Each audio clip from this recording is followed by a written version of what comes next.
શું તમે ક્યારેય વિચાર્યું છે કે જે વ્યક્તિને શાળામાં પીવાનું પાણી પીવા માટે પણ બીજાની દયા પર નિર્ભર રહેવું પડતું હતું, તે જ વ્યક્તિ આગળ જઈને દુનિયાની સૌથી પ્રતિષ્ઠિત યુનિવર્સિટીઓમાંથી ડૉક્ટર ઓફ ઓલ સાયન્સની પદવી કેવી રીતે મેળવી શકે? મોટાભાગના લોકો જાણે છે કે બાબા સાહેબે બંધારણ લખ્યું, પણ બહુ ઓછા લોકો જાણે છે કે ન્યૂયોર્કની ગલીઓમાંથી લઈને લંડનની લાઇબ્રેરીઓ સુધીનો તેમનો સંઘર્ષ કેટલો ભયાનક અને પ્રેરણાદાયી હતો. આજે આપણે ડૉક્ટર આંબેડકરના એ અજાણ્યા પ્રવાસ પર નીકળીશું, જેણે એક સામાન્ય યુવાનને વિશ્વ રત્ન બનાવ્યા. જો તમે જાણવા માંગો છો કે જ્ઞાનની તાકાત શું છે, તો આ વિડીયોના અંત સુધી બન્યા રહેજો. વાત છે 1912-13ના સમયગાળાની.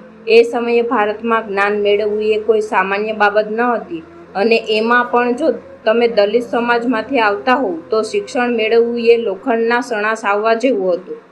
ભીમરાવ આંબેડકરે મુંબઈની એલ્ફિન્સ્ટન કોલેજમાંથી BA પાસ કરી લીધું હતું, જે પોતે જ એક ઇતિહાસ હતો. પણ ભીમરાવનું મન અહીં અટકવાનું ન હતું. તેમની જ્ઞાનની તરસ એવી હતી કે જેમને દરિયા પાર જઈને દુનિયાનું સર્વશ્રેષ્ઠ શિક્ષણ મેળવવું હતું. પરંતુ સૌથી મોટો પ્રશ્ન હતો પૈસા. એક ગરીબ પરિવારનો યુવાન જેની પાસે નોકરી નથી, તે વિદેશ કેવી રીતે જઈ શકે? કુદરત પણ ત્યારે જ સાથ આપે છે જ્યારે તમારા ઈરાદા નેક હોય. વડોદરાના મહારાજા સયાજીરાવ ગાયકવાડ એ સમયે પ્રતિભાશાળી વિદ્યાર્થીઓને મદદ કરવા માટે જાણીતા હતા. ભીમરાવ મહારાજને મળ્યા. મહારાજે જ્યારે આ યુવાનની આંખોમાં આત્મવિશ્વાસ અને ભણવા પ્રત્યેની ધગત જોઈ, ત્યારે તેઓ પ્રભાવિત થઈ ગયા. મહારાજે એક શરત મૂકી, હું તને વિદેશ ભણવા મોકલીશ, પણ ભણીને આવ્યા પછી તારે વડોદરા રાજ્યની સેવા કરવી પડશે. ભીમરાવે આ શરત હસતા મુખે સ્વીકારી લીધી અને શરૂ થયો એ પ્રવાસ જેણે ભારતનો ઇતિહાસ બદલી નાખ્યો. જૂન 1913માં 11.50 પાઉન્ડની માસિક શિષ્યવૃત્તિ સાથે ભીમરાવ ન્યૂયોર્ક જવા રવાના થયા. જ્યારે ભીમરાવ ન્યૂયોર્ક પહોંચ્યા અને કોલંબિયા યુનિવર્સિટીમાં પગ મૂક્યો, ત્યારે તેમને એક અલગ જ દુનિયા જોવા મળી. ભારતમાં જે ભેદભાવ, અભડછેટ અને અપમાન તેમણે સહન કર્યું હતું, એ અહીં ન હતું. ન્યૂયોર્કની ગલીઓમાં તેમને કોઈ પૂછતું ન હતું કે તેમની જ્ઞાતિ કઈ છે. ત્યાં તેઓ માત્ર એક વિદ્યાર્થી હતા. આ સ્વતંત્રતા અને તેમના વ્યક્તિત્વમાં એક નવો આત્મવિશ્વાસ જગાડ્યો. તેમણે લખ્યું હતું કે અહીં મને પહેલી વાર અહેસાસ થયો કે હું પણ એક મનુષ્ય છું અને મને પણ સમાન ગણવામાં આવે છે. તમને લાગતું હશે કે વિદેશમાં જઈને બાબા સાહેબ આરામ કરતા હશે. ના, બિલકુલ નહીં. તેમની પાસે પૈસા મર્યાદિત હતા. તેઓ ન્યૂયોર્કના એક નાના રૂમમાં રહેતા, ખાવામાં માત્ર પાઉં અને થોડું કે શાકભાજીથી ચલાવી લેતા, જેથી પુસ્તકો ખરીદવા માટે પૈસા બચાવી શકાય. તેમણે કોલંબિયામાં અર્થશાસ્ત્ર, સમાજશાસ્ત્ર, ઇતિહાસ અને દર્શનશાસ્ત્ર જેવા વિષયો લીધા. તેમના પ્રોફેસર એડવિન સેલિગમેન તેમનાથી ખૂબ પ્રભાવિત હતા. બાબા સાહેબ સવારે લાઇબ્રેરી ખુલતા પહેલાં ત્યાં પહોંચી જતા અને લાઇબ્રેરી બંધ થાય ત્યારે જ બહાર આવતા. આ ગાળા દરમિયાન તેમણે ભારતના અર્થતંત્ર પર ઊંડો અભ્યાસ શરૂ કર્યો. તેમણે જોયું કે અંગ્રેજો કેવી રીતે ભારતનું શોષણ કરી રહ્યા છે. તેમણે તેમનો પ્રખ્યાત નિબંધ એન્શિયન્ટ ઇન્ડિયન કોમર્સ અને બાદમાં PhD માટે national divided of India, a historical and analytical study પર કામ કર્યું. આ માત્ર ડિગ્રી મેળવવા માટે નહોતું, પણ ભારતની આર્થિક સ્થિતિને સુધારવા માટેનો એક પાયો હતો.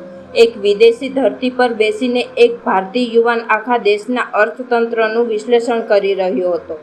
ન્યૂયોર્કની જાગજમાળ વચ્ચે બાબા સાહેબ એકલા હતા. તેમની પાસે રહેવા માટે લિવિંગસ્ટન હોલ જેવી જગ્યા હતી, પણ મનમાં હંમેશા ભારતની એ પીડિત જનતાનો વિચાર રહેતો. તેઓ ત્યાંના હબસી લોકોની સ્થિતિનો અભ્યાસ કરતા અને તેને ભારતના દલિતોની સ્થિતિ સાથે સરખાવતા. તેમને સમજાવ્યું કે શોષણની પ્રક્રિયા આખી દુનિયામાં સમાન છે અને તેનો ઈલાજ માત્ર શિક્ષણ જ છે. એક કિસ્સો એવો છે કે બાબા સાહેબ પાસે બપોરના જમવાના પૈસા ન હતા. તેઓ લાઇબ્રેરીમાં બેસી રહેતા જેથી ભૂખનો અહેસાસ ન થાય. લાઇબ્રેરિયન તેમને જોઈને નવાઈ પામતા કે આ ભારતીય યુવાન ક્યારેય બ્રેક કેમ નથી લેતો. તેમણે ત્યાં હજારો પુસ્તકો વાંચ્યા અને પોતાની પર્સનલ લાઇબ્રેરી બનાવવાની શરૂઆત ત્યાંથી જ કરી હતી.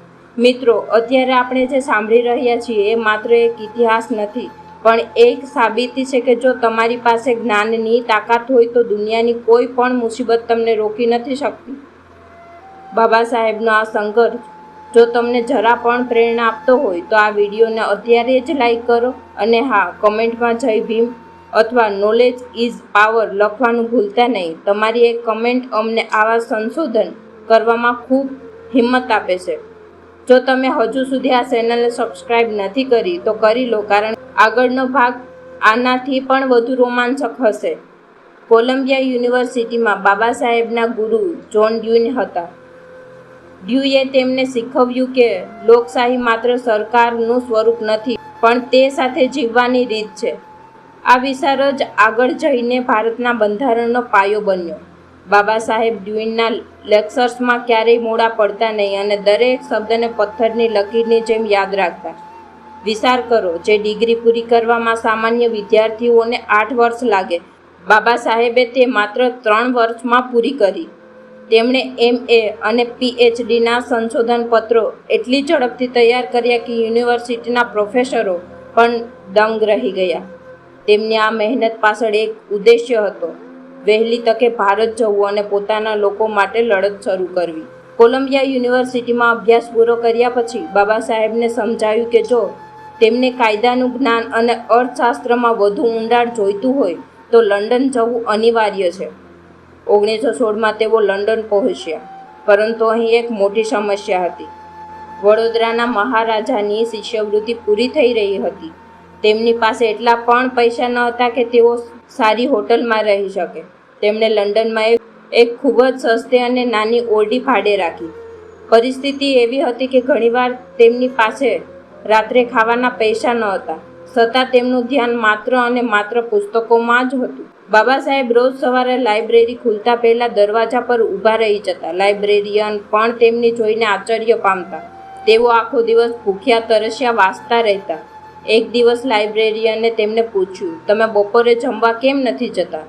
ત્યારે બાબા સાહેબે સ્મિત સાથે જવાબ આપ્યો કે જો હું જમવા જઈશ તો મારો સમય બગડશે અને મારી પાસે એટલા પૈસા પણ નથી કે હું લંડનની હોટલમાં જમી શકું.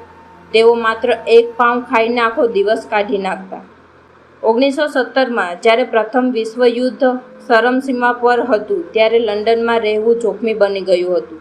વડોદરા રાજ્યે તેમની પરત બોલાવ્યા. અધૂરો અભ્યાસ મૂકીને તેમને ભારત આવવું પડ્યું. રસ્તામાં જે જહાજમાં તેમની કિંમતી પુસ્તકો આવી રહ્યા હતા તે જહાજ જર્મન સબમરીન દ્વારા ડૂબાડી દેવામાં આવ્યું. વિચાર કરો, એક એવો માણસ જેણે પેટ કાપીને પુસ્તકો ભેગા કર્યા હોય, તેના હજારો પુસ્તકો દરિયામાં ડૂબી જાય ત્યારે તેના પર શું વીતી હશે? પણ બાબા સાહેબ હાર્યા નહીં. તેમણે મનમાં ગાંઠ વાળી કે હું ફરી આવીશ અને આ અભ્યાસ પૂરો કરીશ. મિત્રો, જરા વિચારો, જે માણસના હજારો પુસ્તકો દરિયામાં ડૂબી ગયા હોય, જેની પાસે ખાવાના પૈસા ન હોય, તે માણસ હિંમત હારીને બેસી શક્યો હોત. પણ બાબા સાહેબે એ સાબિત કર્યું કે મુસીબતો તમને રોકી શકતી નથી જો તમારા સપનામાં જાન હોય.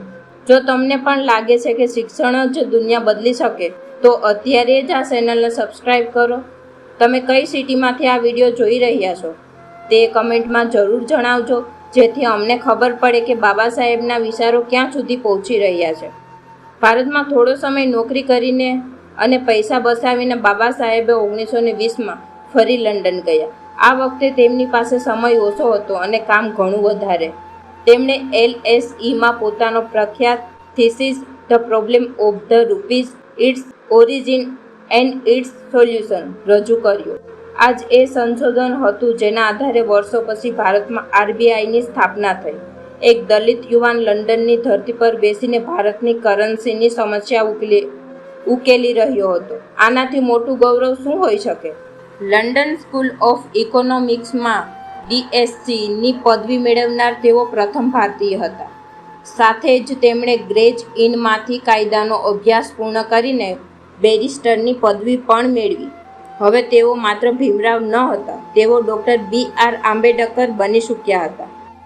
જ્ઞાનના આયુધથી સજ્જ થઈને તેઓ હવે ભારત પરત ફરવા તૈયાર હતા, એક મહાન ક્રાંતિ લાવવા માટે. જ્યારે ડૉક્ટર આંબેડકર લંડનથી ભારત પાછા ફર્યા ત્યારે તેમની પાસે માત્ર ડિગ્રીઓ ન હતી, પણ દુનિયાભરના બંધારણો, અર્થશાસ્ત્ર અને સમાજશાસ્ત્રનું એવું જ્ઞાન હતું જે તે સમયે ભારતના મોટા મોટા નેતાઓ પાસે પણ નહોતું. કોલંબિયા અને LSEમાંથી મળેલી પદવીઓએ તેમને એક એવો આત્મવિશ્વાસ આપ્યો હતો કે હવે તેઓ કોઈની પણ સામે આંખમાં આંખ મિલાવીને વાત કરી શકતા હતા. પરંતુ વિડંબના જુઓ, આટલું ભણ્યા પછી પણ જ્યારે તેઓ વડોદરામાં નોકરી કરવા ગયા ત્યારે તેમને રહેવા માટે હોટલમાં જગ્યા ન મળી અને ઓફિસમાં પટ્ટાવાળાએ તેમને ફાઇલ પર ટેબલ પર ફેંકીને આપી. આ અપમાને સાબિત કર્યું કે માત્ર એક વ્યક્તિનું ભણવું પૂરતું નથી, આખા સમાજને જગાડવો પડશે. ઘણા લોકો નથી જાણતા કે આપણે જે રૂપિયા વાપરીએ છીએ અને જે રિઝર્વ બેંક ઓફ ઇન્ડિયા આખા દેશનું નાણું સંભાળે છે તેનો પાયો બાબા સાહેબ લંડનમાં લખેલા પુસ્તક ધ પ્રોબ્લેમ ઓફ ધ રૂપીમાં છે. હિલ્ટન યંગ કમિશન જ્યારે ભારત આવ્યું ત્યારે તેમની પાસે બાબા સાહેબનું આ પુસ્તક માર્ગદર્શિકા તરીકે હતું. એક વિદ્યાર્થી તરીકે લંડનમાં જે સંઘર્ષ કર્યો હતો તેનું ફળ આજે આખો દેશ ભોગવી રહ્યો છે. વિદેશમાં તેમણે જોયું હતું કે અખબારો અને સંસ્થાઓ કેવી રીતે લોકશાહીમાં ભાગ ભજવે છે. ભારત આવીને તેમણે મૂકનાયક અખબાર શરૂ કર્યું. તેમણે સૂત્ર આપ્યું, શિક્ષિત બનો, સંગઠિત બનો અને સંઘર્ષ કરો. આ સૂત્ર પાછળ તેમનો ન્યૂયોર્ક અને લંડનનો અનુભવ હતો. તેમને ખબર હતી કે જે દિવસે દલિત અને શોષિત વર્ગ ભણી જશે તે દિવસે ગુલામીની સાંકળો આપોઆપ તૂટી જશે. મિત્રો, બાબા સાહેબનો કોલંબિયાની LSE સુધીનો પ્રવાસ એ માત્ર એક ડિગ્રી લેવાની સફર ન હતી, પણ એક પ્રતીક હતું કે જો તમારામાં હિંમત હોય તો તમે શૂન્યમાંથી સર્જન કરી શકો છો.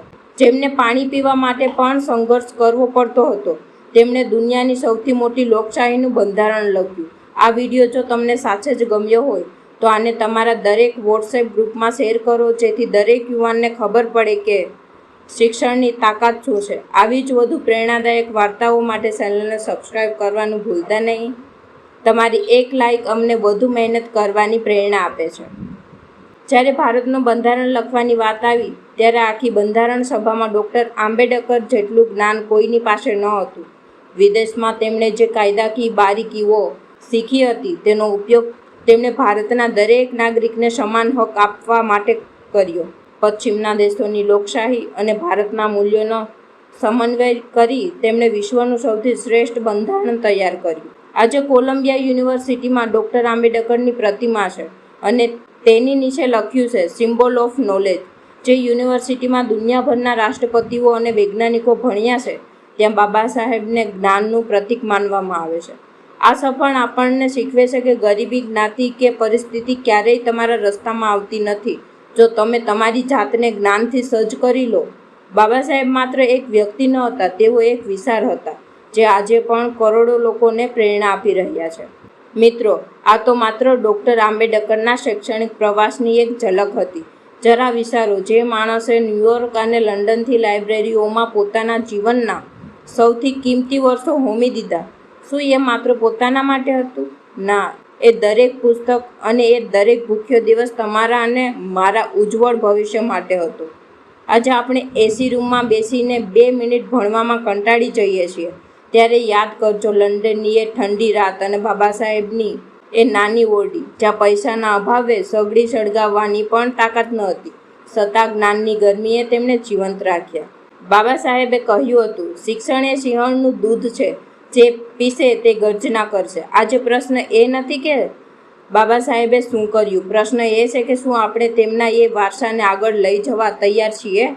શું આપણે માત્ર તેમની જય જયકાર કરીશું કે પછી તેમના જેવું જ્ઞાન મેળવીને દેશ અને સમાજનું નામ રોશન કરીશું? જો આ વિડીયોએ તમારા દિલને સ્પર્શ કર્યો હોય અને તમને લાગતું હોય કે બાબા સાહેબનો આ સંઘર્ષ દરેક ભારતીય સુધી પહોંચવો જોઈએ, તો આ વિડીયોને શેર કરવામાં જરાય સંકોચ ન કરતા પણ ઊભા રહો. આ તો માત્ર વિદેશની સફર હતી. ભારત આવ્યા પછી તેમણે મહાન સત્યાગ્રહથી લઈને કાળા રામ મંદિર સુધી જે લડતો લડી અને જે રીતે મનુસ્મૃતિના બંધનો તોડીને સ્ત્રીઓ અને શ્રમિકોને હક અપાવ્યા, એ વાતો તો આનાથી પણ વધુ રોમાંચક છે. શું તમે એ સંઘર્ષ વિશે જાણવા માંગો છો? જો હા, તો અત્યારે જ કોમેન્ટમાં લખો પાર્ટ 2. જો આ વિડીયો પર 5000 લાઇક આવશે તો હું તમારા માટે બાબા સાહેબની ભારતની એ ક્રાંતિકારી લડત પર સ્પેશિયલ વિડીયો બનાવીશ. ચેનલને સબસ્ક્રાઈબ કરીને બેલ આઇકન દબાવી દેજો, જેથી આવનારો એ ધમાકેદાર વિડીયો તમે મિસ ન કરો. મળીએ છીએ આગામી વિડીયોમાં. ત્યાં સુધી વાંચતા રહો, લડતા રહો અને જીતતા રહો. જય ભીમ, જય ભારત.